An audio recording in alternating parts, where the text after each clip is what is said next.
people. Good afternoon, Your Honor. Alex Simpson, California Innocence Project, on behalf of Mr. Hanline. He's present before the court out of custody and approaching. Your Honor, we've filed a written motion to dismiss in this case. I read and considered the motion. All right, so people move to dismiss on the grounds that the case cannot be proven beyond a reasonable doubt. The people's motion is granted based on the information and declaration filed by Mr. Schwartz. The case is dismissed pursuant to 1385 in the interest of justice on the grounds that it can't be proven beyond a reasonable doubt. The bail is exonerated. The order for earlier electronic monitoring is now vacated, Mr. Hanline, and you are discharged. Anything else by either side? Your Honor, there were a series of no contact orders that were imposed after the reversal of the conviction, and we'd ask for those to be vacated as well. Any objection? I don't think the court has the authority to keep them in place. I agree. The other vacated. Anything else? No, Your Honor. Thank you. Thank you, Your Honor.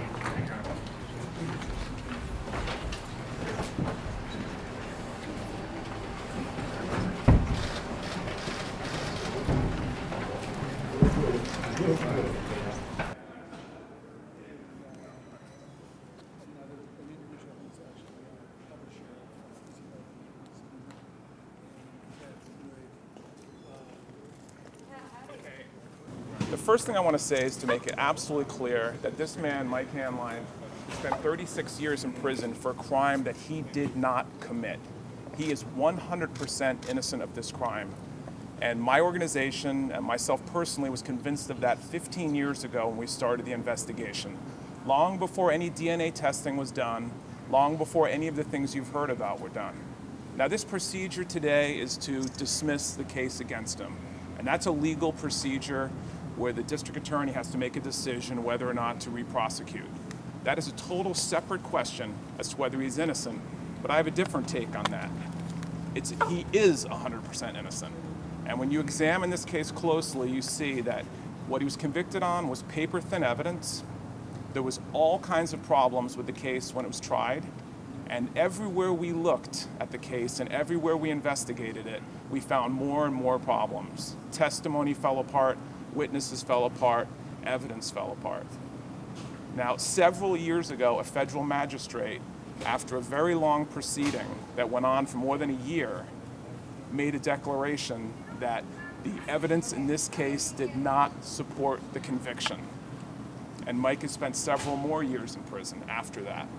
And we're very grateful to the district attorney's office today for dismissing this case and ending this nightmare for Mike and for his wife, Sandee.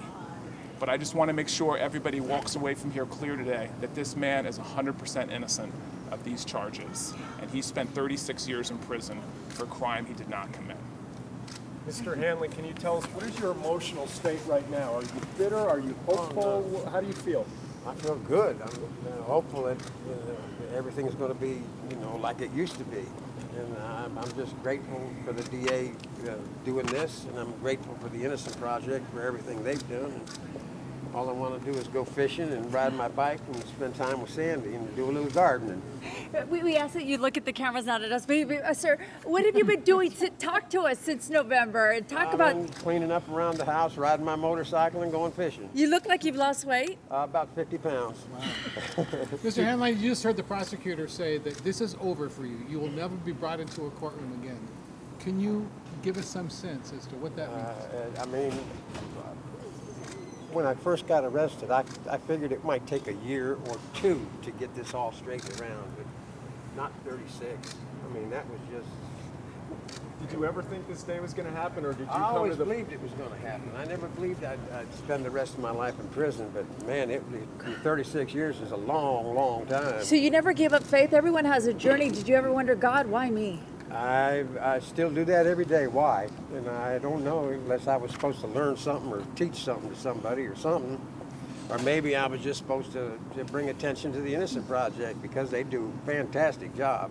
Can you describe the world you found when you came out of prison? Complete, just Buck Rogers. Remember the old Buck Rogers? That's what I felt like. They got cell phones and computers and just to go to a gas station. You can't go to a gas station and you got to put a credit card in, or you know, it's all changed. It's not the same world it was. Gas isn't 32 cents, and a pack of cigarettes isn't 30 cents. It's a whole new ball game. How about your first hamburger?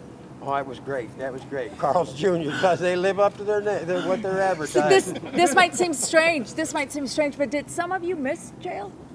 Oh no, not at all. Friends or the system? Well, I got some good friends in there, but I can write them. You know what I mean? Or they can call me, but I don't need to see them again, you know, until they get out. Mr. Hanline, there are, 11 more people Yeah. who are in your position. What would you want to say to them? Just don't give up. Just keep fighting, because you know it can happen. You know, and it should happen. If you're innocent, you should not be in prison. That's something I thought about every day for 2 days short of 36 years.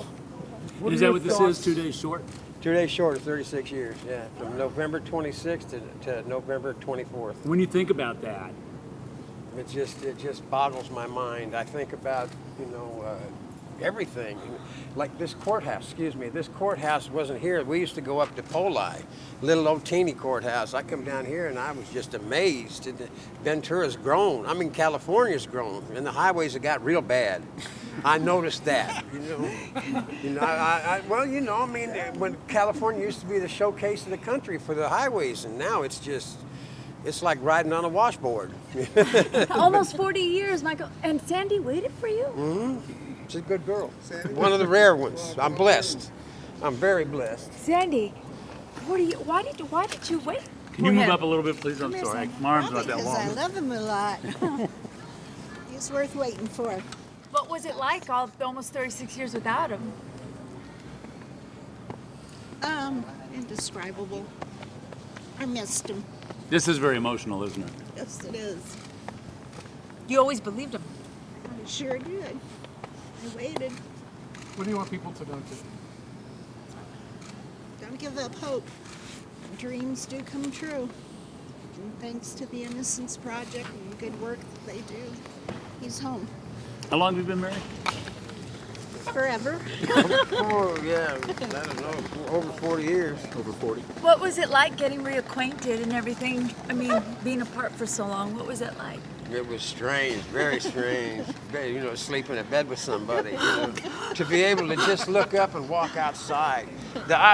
She was mad at me for the first week because I'd go to the refrigerator and I'd step back and then I'd close the door. I was afraid to go in it because you don't do that in prison. There's no such thing as walking out the door and going to the refrigerator or none of that stuff. It was just a whole new, just a rush of emotions. I felt like I was on the front of a missile going through space. Stuff was just coming so fast. And then when we left Carl's Jr. and we got in the car, I couldn't believe the traffic. I mean, I just wanted to stop and get off the road because it was just moving too fast. What are your thoughts about the U.S. criminal justice system overall? It needs a lot of work because we need police officers, we do, but we need to rein them in. You see every day on the news how they're just killing a whole bunch of kids, and people. It just, they don't need to do that. And just to chip in here, my name's Alex Simpson. I'm from the California Innocence Project. I've represented Mike for the last 11 years. And the interesting thing about Mike's case is that this is a tremendous day for him. It's a tremendous day for criminal justice. But there's nothing particularly unique about his case. We see the same type of things, the same problems with the criminal justice system, the same rush to judgment oftentimes, and the same reasons to exonerate people where you have DNA evidence that wasn't available at the time of trial. This is the type of stuff that you see in the Innocence Project. It's a great day for him, but this is not something that's particularly rare, unfortunately.